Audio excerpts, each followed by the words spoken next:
Hi, everyone. You are listening to Radio Cherry Bomb, and I'm your host, Kerry Diamond, coming to you from New York City. I'm the founder and editor of Cherry Bomb magazine.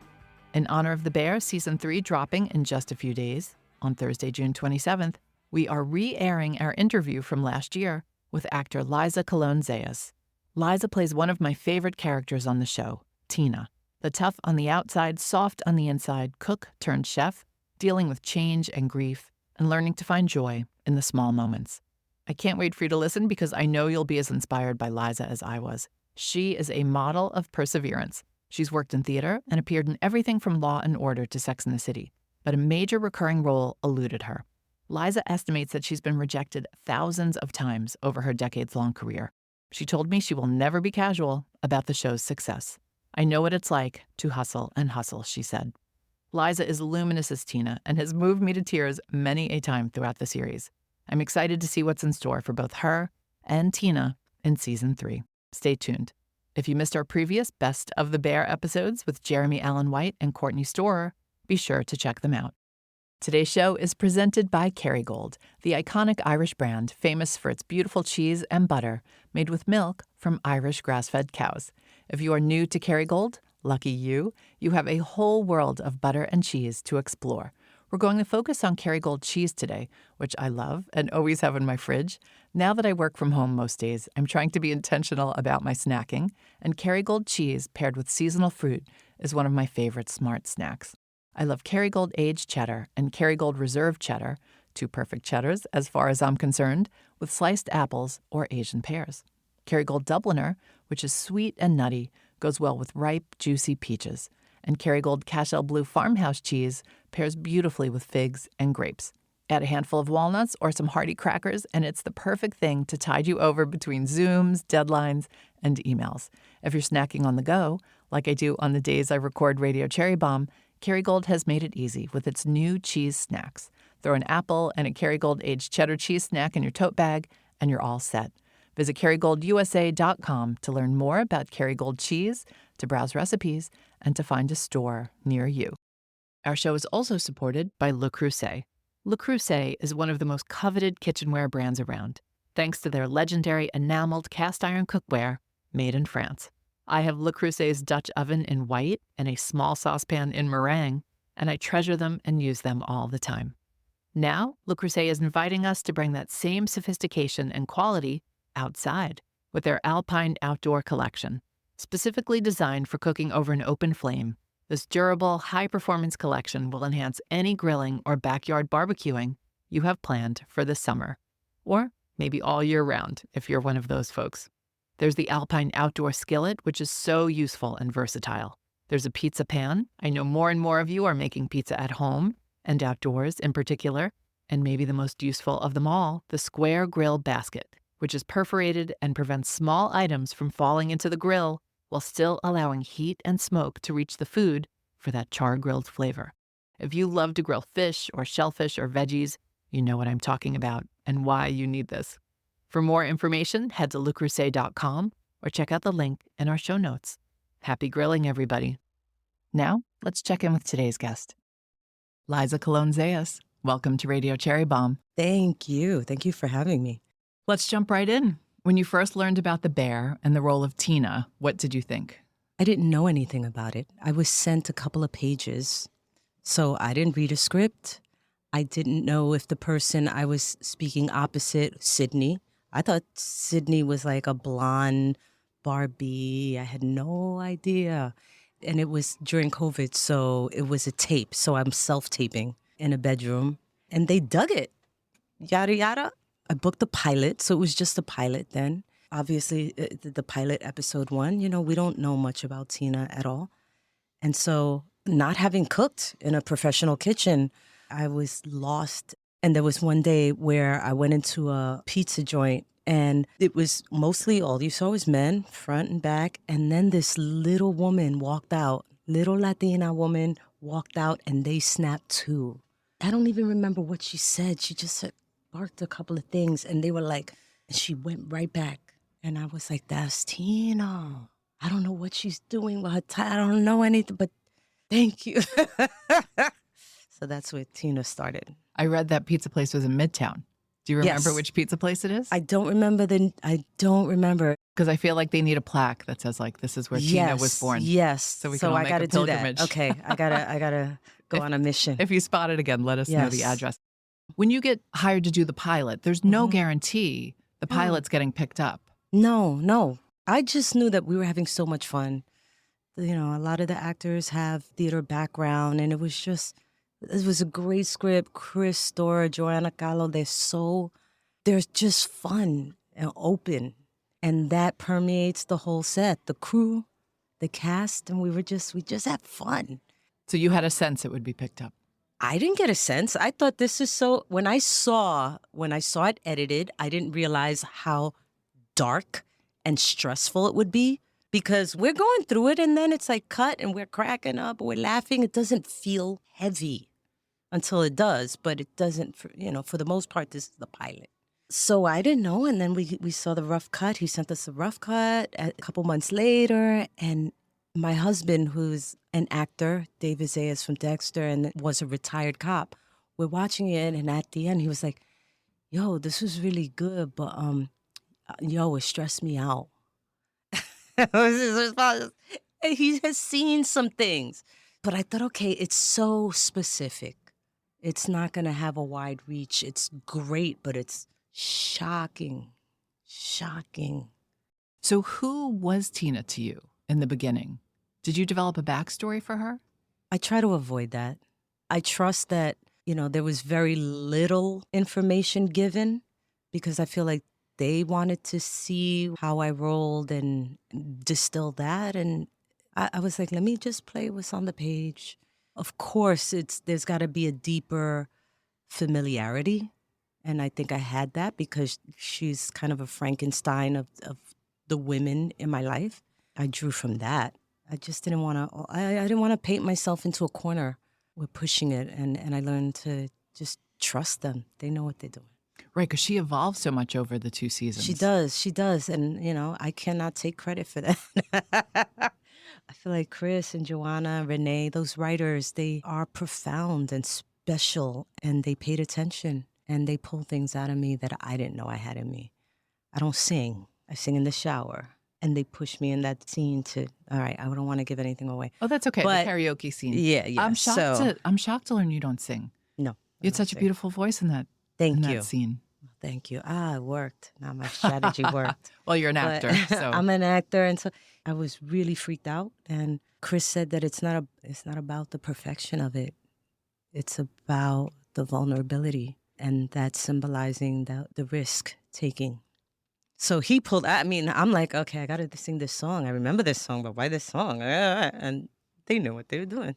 You did work in restaurants, not extensively, but tell us your experience. No, okay, it's really limited. So, I'm not trying to wanna be seasoned waitress or anything, guys.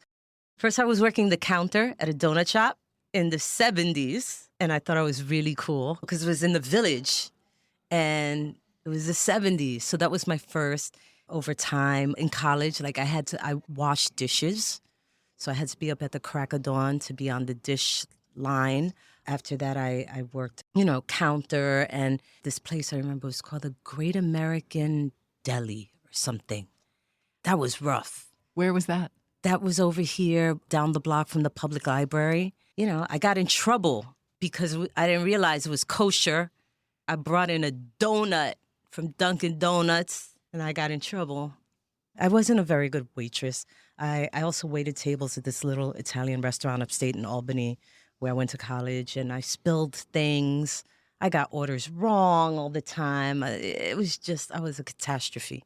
Anyway, all of these things, which how I ended up as Tina. It's amazing. But I am familiar with trying to survive, struggling to get things right and learn. And so I think that's what Tina's trying to do, right? She's rough around the edges, and I understand. Trying to go to the next level. We'll be right back. Today's episode is supported by Pernod Ricard, the creators of Conviviality. Pernod Ricard is a worldwide leader in the spirits and wine industry and embraces the spirit of convivialité, as we all should. and is firmly focused on a sustainable and responsible future. Their prestigious portfolio of brands includes classic names beloved by bartenders and mixologists around the world, from Absolute Vodka, Código 1530 Tequila, Jefferson's Bourbon, and Perrier Jouet Champagne, just to name a few. We are on the road this summer for our outdoor dining and lifestyle celebration we're calling the Summer Series, and we're so thrilled that Pernod Ricard is partnering with us. Featuring hands-on cooking demos with chefs and drink pairings with mixologists, these celebrations are all about leaning into the summer and soaking up the season and catching up with one another. Tickets are on sale right now at cherrybomb.com. We'll be at Rancho San Julian outside Santa Barbara on July 12th, at Soundview in Greenport on the North Fork of Long Island on July 26th, and Crown Jewel in Portland, Maine on August 2nd. To learn more about Pernod Ricard, head to pernod-ricard.com. And don't forget, always drink responsibly. You said she's a mix of a lot of women in your life over the years, and you so kindly wrote about your grandmother for us, and we'll talk a little bit about her on the holidays. But as soon as you said that, I was like, oh, Tina reminds me a little bit of her grandmother. And the story said everyone called your grandmother the general. Well, thankfully we, the grandchildren, didn't get to have to see that side, but we felt it with our uncles and my dad. She ran a tight ship, and she came to this country in 1919 by boat. Back then, Puerto Ricans, they would land in Brooklyn, and then she ended up in Chelsea and working factories, and she had 8 children. I don't know how she did it. It was a railroad apartment. There would be just endless amount of relatives rolling through all day. And somehow she would just open that little tiny stove, just slice person by person, the lechon, the pernil, the roast pork shoulder. And she would, for every person, she would just slice one plate at a time, serve one plate at a time, where I'm like, restaurant, I gotta put all the silverware down.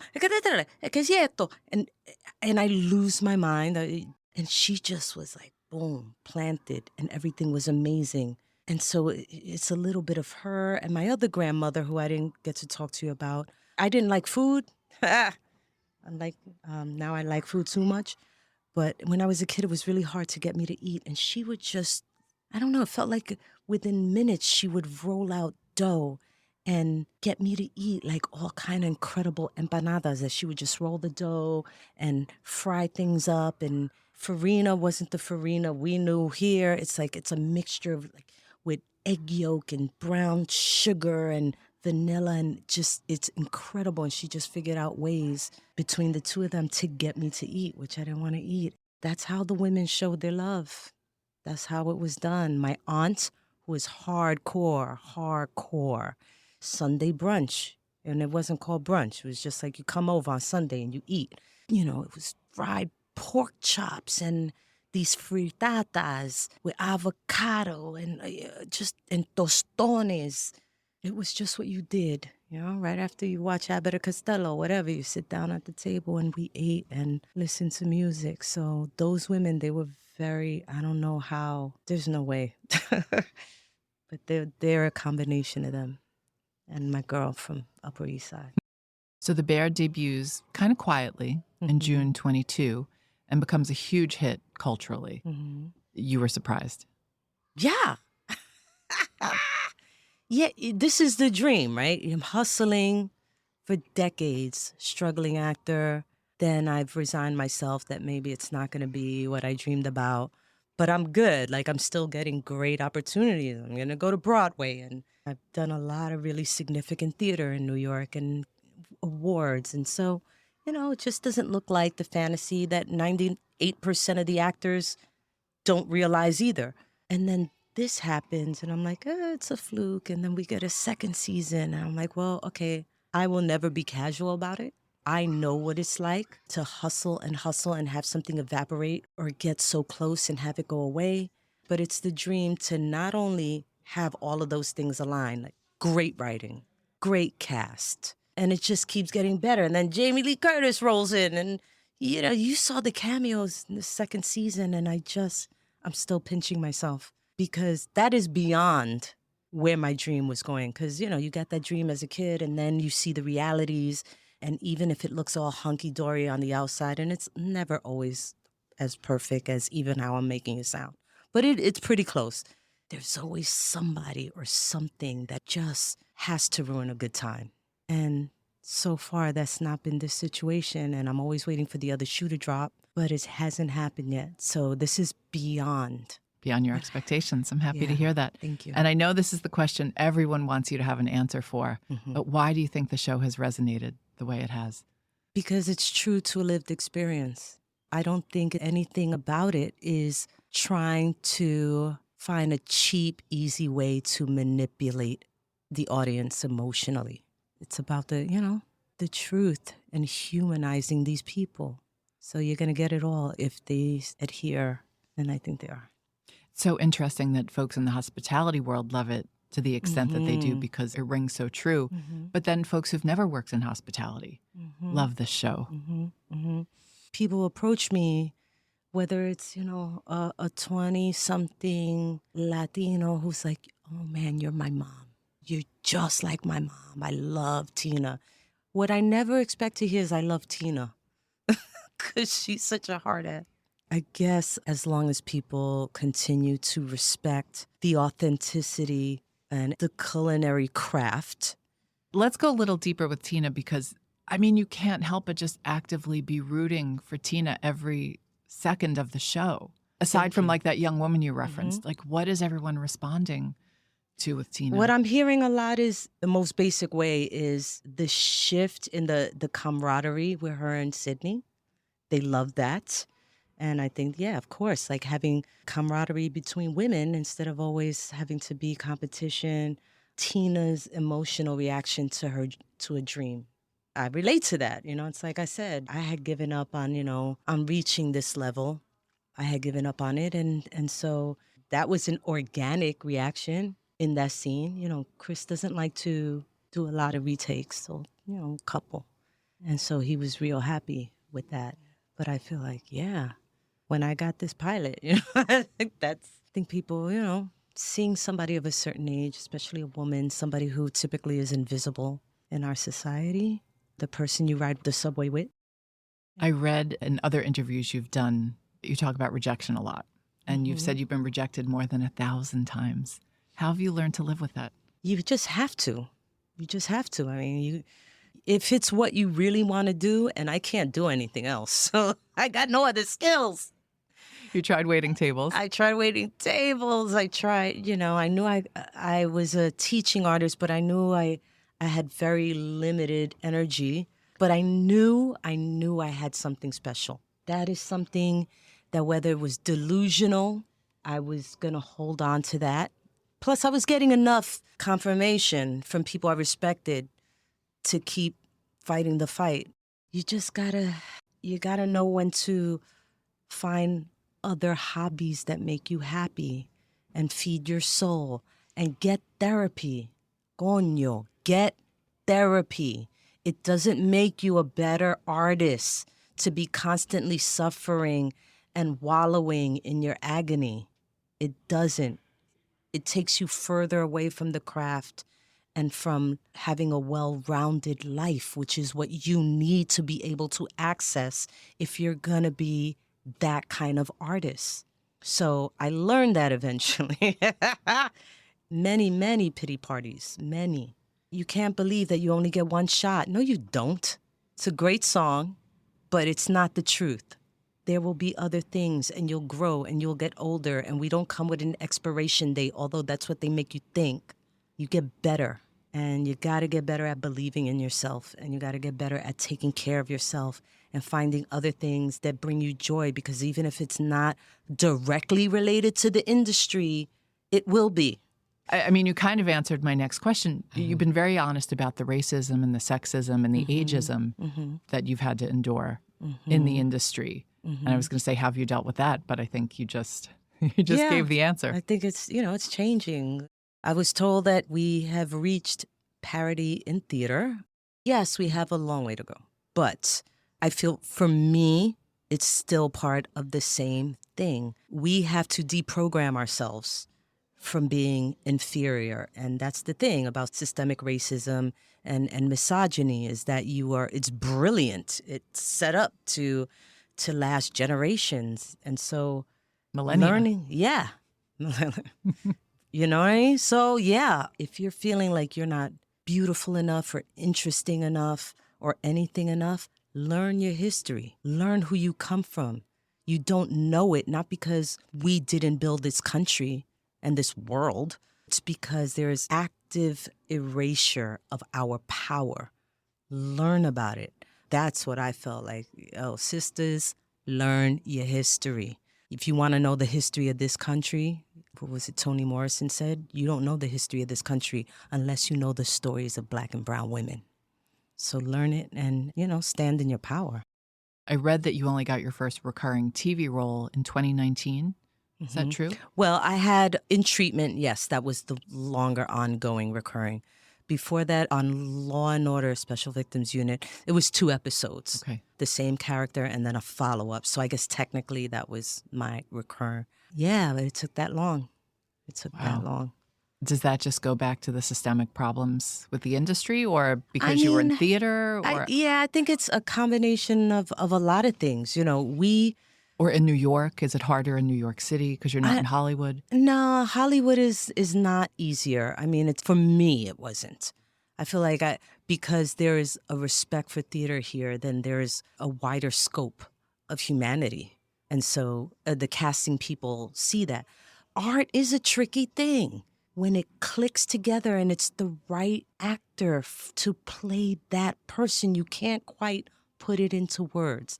Diversity will change depending on whose stories we want to tell and how diverse those are. But, when it doesn't click, it just doesn't click. And we can't take that personally. Maybe you can, but for what? Why punish yourself? You just got to trust that the right thing will find you. And how nice that you did get a recurring role in something that is art. Yes. Yeah. I mean, there are lots of fun, silly shows, but you're making art. Yeah. I loved In Treatment before I was on it. I watched all 3 seasons repeatedly. I watched episodes repeatedly because it felt like I was like, you have 2 people in a room. There's no special effects. This is theater and it's wow. So I used to watch and study. And then to have booked it, it just feels like you gotta believe that there's a little magic sometimes. I feel like you've had roles on everything. I looked at your IMDb page and I was like, oh my gosh, this is like an encyclopedia of television. Sex and the City, Law and Order, Dexter, on and on and on. But a lot of things you get cut out of. That's why I don't tell. My mom is like, "Ay, nena, I'm mad at you because you didn't tell me that you was going to be in this television." And I was like, "But Ma, I don't set alerts, and I don't know, and I never know how much of me they're gonna keep." And then with that, because then you tell your family, and then you get cut out of a lot of stuff. They're like, then they look at you with that disappointed look, like, "Oh, well, that's all they gave you." Right, you have no control. Yeah. It sounds like when you did the pilot for The Bear, you had no idea how control. Sort of tense and tight it was going to be. You have no control. Listen, if you want to make great art, you have no control over how people will receive it. Somebody was talking to me recently, and they sounded mad about people who constantly end up doing things to get awards. And I'm like, you got no control.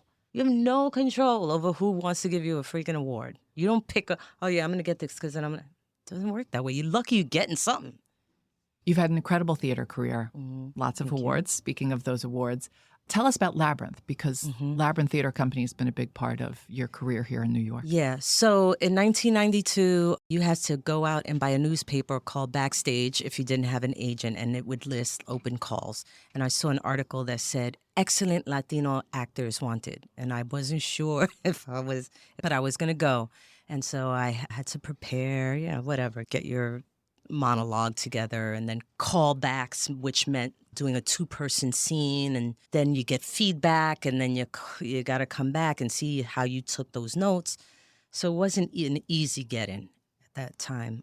And so it was born. Labyrinth stood for LAB, which meant Latino Actors Base at that time, because there was a show on Broadway, Death and the Maiden, that was cast, and there was no Latinos, and they said, well, because we couldn't find any. Shocking. In New York City. So in protest, John Ortiz and Gary Perez were like, we're going to start our own thing. And they talked to Max Ferra, who ran Intar, and he had Intar 2, which was basically a rehearsal space in an abandoned theater. And we would meet there weekly to just work on whatever we wanted to work on. And so Sister Supreme was born out of a writing exercise, Write an Embarrassing Memory. And that's your one-woman show. And that was the birth of it. That one page was when I tried to... I was like, white people live a different reality, so I'm going to blend in. And it's very tragic, but very funny. Yeah, so I tried to bleach my hair and my eyebrows, and I look like bozo because it came out orange. And the sad part is, like, when people would stare at me on the street, I thought it was because I looked so good. And this is what systemic racism will do to a child. And even though I had progressed so past that by the time I did this writing exercise, I didn't realize how many stories that was going to lead to. And that turned that one page into a 90-minute, 13-character piece. But then I was like, okay, this was therapy, and I got it all out, and I worked it out. So I don't need to reopen the scars for the rest of my life. So you don't perform it anymore? No, that's in the past. Yeah. But it was really healing. It was great for me. And you went on, you did a lot of other off-Broadway, Broadway. A lot of off-Broadway, yeah. Because I was friends with Stephen Adly Girgis in Albany State. Stephen Adly Girgis is a Pulitzer Prize winner. A lot of plays that he wrote, he worked in. Philip Seymour Hoffman directed. So I was in 8 of Stephen's plays and a bunch of them that Phil directed.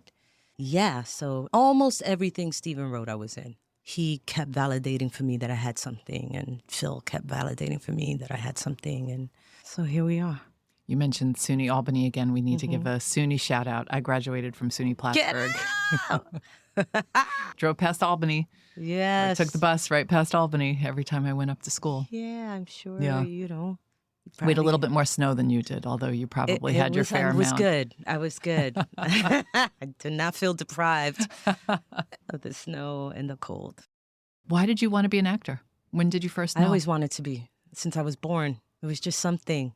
I used to love to sing the music to Star Trek. Da, da, da. And I would sing it all full out. My godfather gave me a little toy piano, and I would play it until it broke. And then back in the day was, I don't know if you remember, All My Children. I do. All those ABC soap operas. Are you kidding? So there was this one, Erica Kane. She was, she was all sassy and over the top and fabulous and mean. And I wanted to be Erica Kane. So I would do Erica Kane, and then people would come over and my mom would be like, Nana, do Erica Kane. And I would like bust out and start pretending to do like Erica Kane monologues, usually arguing with... Was that Susan Lucci? Susan Lucci, the great Susan Lucci, yep. I don't know. It was just in me. I was like, I'm going to do that. I'm going to play make-believe. I'm going to be in the TV world. And then, it was right before, I guess I tried to bleach the hair was where I realized, like, I don't see any way of ever being in that Pine Valley world. No one in the Pine Valley world, the TV world, looks like me. We'll be right back. This episode of Radio Cherry Bomb is also supported by Open Table. I'm excited to announce that we are on the road this summer with Open Table for our Sit With Us community dinner series, which highlights amazing female chefs and restaurateurs in the Cherry Bomb and Open Table networks. How does it work? You can come solo and sit at a Cherry Bomb community table, or bring a friend or two, and we will seat you together. Tickets are available exclusively on Open Table. Learn more about the Open Table and Cherry Bomb Sit With Us series at cherrybomb.com. Our next dinner is tomorrow, Tuesday, June 25th, in Dallas. We'll be gathering at Jose Restaurant with Chef Anastasia Quinones-Pittman. Our dinner on Sunday, June 30th, in Portland, Oregon, at Nostrana with Chef Kathy Wims, sold out very fast, but we added a few tickets, so you might be able to snag one. And thank you to everyone who joined us in New Orleans at Alma Cafe with Chef Melissa Arujo, and at Le Bon Nosh in Atlanta with Chef Farouk Vakili. Beautiful food, beautiful people. It has been so much fun. You did have to get a little bit of culinary training to do A little Tina. bit. Because Tina's skills are a little rough in the first season. Yeah, they're very rough. They're very rough. Or not rough. She's just set in her own ways. Yeah, she's have, done things. it's the sandwich shop. And she's done things a certain way. A certain way, right? And the whole environment of the beef is what it is, as we see. And so I was very nervous because Io and Jeremy, like they've been staging. I didn't have any of that. And they're like, Jeremy is for real, for real. Like he's Carmi. Mm-hmm. And so I was like, So they sent me to practice for just 5 days, and it was real basic with David Waltuck, founder of Chanterelle. And he was awesome. I love him. But the first day I cut up my fingers. On your stage or on set? On my first day of culinary class with David. I had no idea how sharp these knives are, that they were so sharp I didn't feel myself getting sliced. I wish I had sent you the picture of my hands covered in Band-Aids. And then I was embarrassed, so I'm trying to hide it. And he's like, notices, he's like, yeah, maybe it's good you don't get blood all over the potatoes. Throw it in the trash. Oh, no. Yeah, oh, no. A lot of potatoes. Yeah, so that was 5 days. I just noticed you don't have those scars that all the chefs have. Yeah, I had a few burns. I recently lost the tip right here recently, trying to be cute in front of my husband. I'm like, yeah, so ta-ta-ta-ta. He's like, no. Yeah, it was this one. It was this one. Cha-cha-cha. Did you have to go to the hospital? No, thankfully it was like it was more nail than actual flesh. So I just wrapped it up real good. And he's like, honey, be careful. I'm like, oh, no, I'm good. Shh. No emergency room. You're a kitchen badass now. So then it grew back. Put a Band-Aid on it. Put a glove on. Yeah, I was nervous because I think we had to go to an award show. And I was like, how am I going to glue this fake nail? Oh, no. Over my piece oh, no. But season 2, you go to culinary school. So you've got to get your skills a little sharper. Yeah. Did you go for a second round of training? I didn't get to go to school, actually. But Courtney, Storer, spent a lot of time with me in my kitchen, and she's just the best. We mostly, we focused on making stocks and filleting fish. There was a lot of Brenz, filleting. A lot of Brenz, filleting. She's the best. I love her. She is our culinary consultant and Chris Storer's sister, and she's phenomenal. Courtney's amazing. Love you, Courtney. She's been on the show a few times. Love her. Would you like to go stage in a fancy kitchen one day? I did a few days, but I was just allowed to stand wedged between the nook at a Contra, which is not just recently closed. And I didn't want to. I'm like, this choreography right here, because it's such a tiny little kitchen. I was like, I would be a catastrophe and get in the way. So let me just watch it. And I would spend hours each day just watch. They let me clean herbs. And that's good. I was good. I was like, you start like forks. You got to start. You start where you start. So that's what I did. And it was just, I learned so much. I feel that I learned what was equally as important, not as much, but what was really important was for me to witness the choreography and how they move around each other just instinctually with the slightest in such a small space, and watching how food is inspected before and how many folks come in to inspect each section of what is supposed to go on that plate. And the servers, these multi-talented servers, and their extensive knowledge of everything on that plate, where it came from, the quality of the ingredients. I feel like even though I might disappoint you with my food, it was thrilling for me. You told me something about your family earlier that was very funny before we started rolling, that now that you play a cook/chef, people expect you to be a good cook at home. But when you played a doctor and a lawyer, no one was coming to you for medical or legal advice. Yeah, now the expectation with family is like, you can't just, I feel so much guilt ordering a pizza. There's just basic things that I know how to do. Now I'm questioning everything.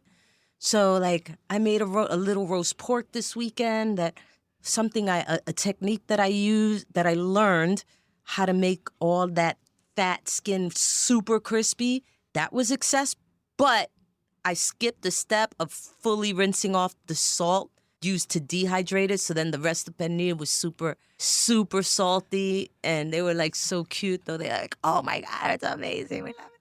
So those are the things that now I'm questioning what I thought I knew in my bones. And, I'm like, look, I've been laid up for months because I just had a full knee replacement.